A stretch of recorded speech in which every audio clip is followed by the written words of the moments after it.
Hello साथियों, welcome to our परीक्षा गांव। आपका परीक्षा गांव में एक बार फिर से स्वागत है। तो हम अपने साइंस के क्वेश्चन की प्रैक्टिस को कंटिन्यू रखते हुए चलते हैं। आज कुछ और क्वेश्चंस की प्रैक्टिस करते हैं। तो हमारा फर्स्ट क्वेश्चन क्या कह रहा है? सूर्य एवं तारों से प्राप्त ऊर्जा एवं प्रकाश का स्रोत है। ए नाभिकीय विखंडन, बी नाभिकीय संलयन, सी वर्ण विक्षेपण या डी विकिरण। सभी का आंसर करेक्ट आना चाहिए। ओके, जिन्होंने भी इसका आंसर बी नाभिकीय संलयन बताया है वो बिल्कुल सही हैं। चलते हैं अपने नेक्स्ट क्वेश्चन पर। सूर्य बना हुआ है मुख्यतः ए हाइड्रोजन से, बी हीलियम से, सी कार्बन से या डी ए एवं बी से। जल्दी से इसका आंसर बिल्कुल करेक्ट आना चाहिए। ओके, जिन्होंने भी इसका आंसर डी ए एवं बी बताया है वो बिल्कुल सही हैं। नेक्स्ट क्वेश्चन पर आते हैं। नाभिकीय रिएक्टर सबसे पहले किसने बनाया? ए रदरफोर्ड, बी हेनरी बैक्यूरेल या सी फर्मी या डी ऑटो हॉर्न। आंसर सभी का सही आना चाहिए। ओके, जिन्होंने भी इसका आंसर सी फर्मी बताया है वो बिल्कुल सही है। नेक्स्ट क्वेश्चन पर चलते हैं। वायुमंडल की आर्द्रता मापने वाला यंत्र है। ह्यूमिडिटी हम किससे मापते हैं? ए हाइड्रोमीटर, बी हाइग्रोमीटर, सी ग्रेविमीटर या डी मैनोमीटर। याद रखिएगा, हाइड्रो और हाइग्रो में कंपैरिजन याद रखिएगा। इसी में कुछ लोगों को कंफ्यूजन हो जाता है और एग्जाम में जो आंसर होता है वो गलत टिक करके आ जाते हैं, तो हमें गलती नहीं करनी है। ओके, जिन्होंने भी इसका आंसर बी हाइग्रोमीटर बताया है वो बिल्कुल सही है। नेक्स्ट क्वेश्चन पर आते हैं। विद्युत धारा को मापने के लिए प्रयुक्त यंत्र है। ए अमीटर, बी वोल्ट मीटर, सी एम्पेयर या डी ट्रांसफॉर्मर। बिल्कुल आसान सा है, सभी को आना चाहिए। ओके, जिन्होंने भी इसका आंसर ए अमीटर दिया है वो बिल्कुल सही है। नेक्स्ट क्वेश्चन पर आते हैं। विद्युत परिपथ में फ्यूज कार्य करता है। ए विद्युत धारा को कम या ज़्यादा करने के लिए, बी विद्युत परिपथ की रक्षा करने के लिए या सी विभवांतर का नियंत्रण करने के लिए या डी उपरोक्त सभी। ओके, जिन्होंने भी इसका आंसर बी विद्युत परिपथ की रक्षा करने के लिए दिया है वो बिल्कुल सही है, क्योंकि ये हमारे डेली लाइफ से कनेक्टेड है। हमें इसके बारे में पता होना चाहिए। जिनको पता होगा वो बिल्कुल सही आंसर लगा के आएंगे। चलते हैं अपने नेक्स्ट क्वेश्चन पर। उगता एवं डूबता सूर्य लाल प्रतीत होता है क्योंकि ए लाल रंग का प्रकीर्णन सबसे अधिक होता है, बी लाल रंग का प्रकीर्णन सबसे कम होता है, सी उगते एवं डूबते सूर्य का ताप सबसे अधिक होता है या डी उपरोक्त में से कोई नहीं। सभी का आंसर सही आना चाहिए। ओके, जिन्होंने भी इसका आंसर बी लाल रंग का प्रकीर्णन सबसे कम होता है बताया है वो बिल्कुल सही हैं। चलते हैं अपने नेक्स्ट क्वेश्चन पर। दो समतल दर्पण एक दूसरे से 90 अंश के कोण पर झुके हैं। इनके बीच रखी एक गेंद के प्रतिबिंबों की संख्या कितनी होगी? आंसर सभी का सही आना चाहिए। इसमें बस एक जस्ट फॉर्मूले का प्रयोग करते हैं।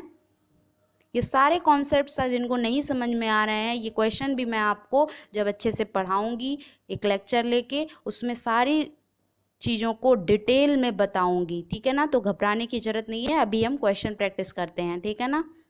ओके, जिन्होंने भी इसका आंसर A3 बताया है वो बिल्कुल सही हैं, क्योंकि यहाँ पे 360 डिवाइडेड बाय 90 जब हम करेंगे तो हमारा कितना आ जाएगा? 4 आ जाएगा। और 4 नंबर हमारा क्या है?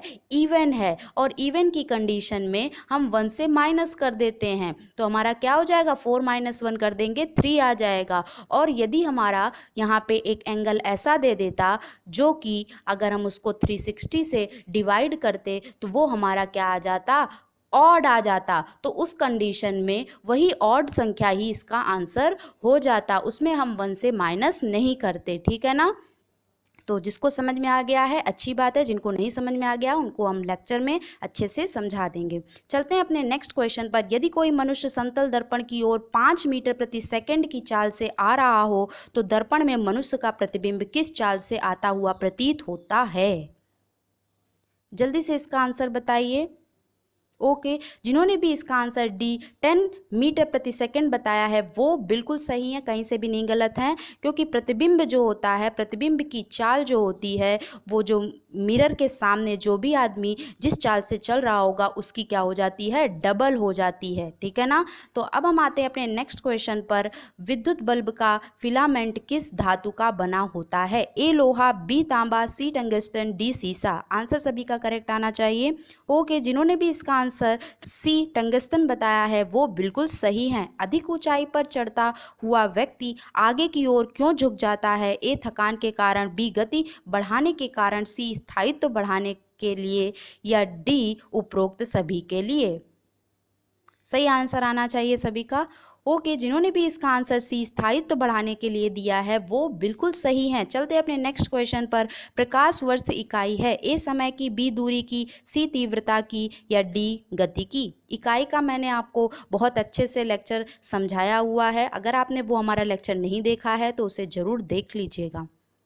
ओके, जिन्होंने भी इसका आंसर बी दूरी की दिया है वो बिल्कुल सही है। इससे रिलेटेड बहुत सारे रिलेशंस भी होते हैं, वो भी मैं आपको बता चुकी हूँ, इसलिए ज़रूर देख लीजिएगा हमारा वो लेक्चर। नेक्स्ट क्वेश्चन पर आते हैं। पानी से भरे गिलास में एक बर्फ़ का टुकड़ा तैर रहा है। बर्फ़ के पिघल जाने पर पानी का तल ए बढ़ जाएगा, बी घट जाएगा, सी अपरिवर्तित रहेगा, या डी पहले बढ़ेगा फिर घटेगा। आंसर सभी का करेक्ट आना चाहिए। ओके, जिन्होंने भी इसका आंसर सी अपरिवर्तित रहेगा बताया है वो बिल्कुल सही है। नेक्स्ट क्वेश्चन पर चलते हैं। स्वतः चालित गाड़ियों में लगे हुए ब्रेक में किस प्रकार की व्यवस्था होती है? ए हाइड्रोलिक, बी इलेक्ट्रोमैग्नेटिक, सी टर्बो, या डी गियर। जल्दी से इसका आंसर आना चाहिए, वो भी करेक्ट। ओके, जिन्होंने भी इसका आंसर ए हाइड्रोलिक दिया है वो बिल्कुल सही हैं। चलते हैं अपने नेक्स्ट क्वेश्चन पर। निम्न में से कौन सा युग्म सुमेलित नहीं है? एक साइड आपके विटामिन्स दिए गए हैं और दूसरी साइड जब वो विटामिन्स कम हो जाते हैं तो उनसे होने वाले रोग दिए गए हैं। ठीक है ना। तो हमारा फर्स्ट क्या दिया गया है? A vitamin A. Vitamin A की कमी से क्या होता है? रतौंधी हो जाती है। विटामिन बी की कमी से क्या होता है? Berry berry. विटामिन सी की कमी से क्या हो जाता है? तो स्कर्वी। विटामिन डी की कमी से क्या हो जाता है? क्या नपुंसकता हो जाती है? तो ये बिल्कुल गलत है। तो हमारा क्या हो जाएगा? Option D one is the correct answer. Next question पर आते हैं। निम्न में से कौन सा विटामिन जल में घुलनशील है? बिल्कुल आसान सा क्वेश्चन है, सभी को आता होगा। ओके, जिन्होंने भी इसका ऑप्शन डी दिया है बी एवं सी, अर्थात vitamin B and vitamin C, वो बिल्कुल सही है। नेक्स्ट क्वेश्चन पर आते हैं। लाल रक्त कण का जीवन काल होता है? सभी को आना चाहिए। ओके, जिन्होंने भी इसका आंसर बी 120 दिन दिया है वो बिल्कुल सही है। नेक्स्ट क्वेश्चन पर आते हैं। शरीर में ताप का नियंत्रण करता है? ए हाइपोथैलेमस, बी हृदय, सी सेरिब्रम, या डी त्वचा। जिसने भी पढ़ा होगा अच्छे से उसको ये पता होगा।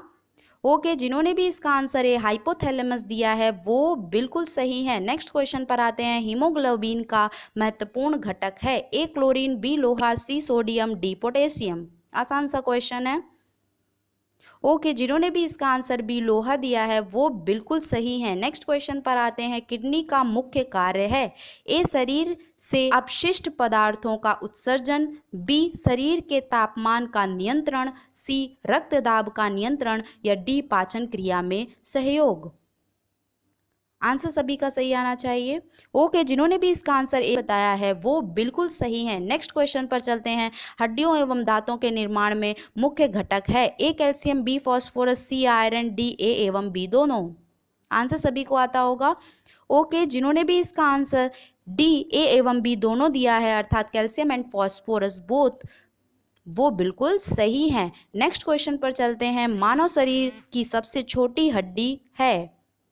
सभी को आता होगा, ऑप्शन देखने की जरूरत ही नहीं। ओके, जिन्होंने भी इसका आंसर बी स्टेपिस दिया है वो बिल्कुल सही है। नेक्स्ट क्वेश्चन पर आते हैं। निम्न में कौन सा विटामिन सूर्य की रोशनी में बनता है? कोई ऑप्शन देखने की जरूरत नहीं है। ओके, जिन्होंने भी इसका ऑप्शन सी अर्थात विटामिन डी दिया है वो बिल्कुल सही है।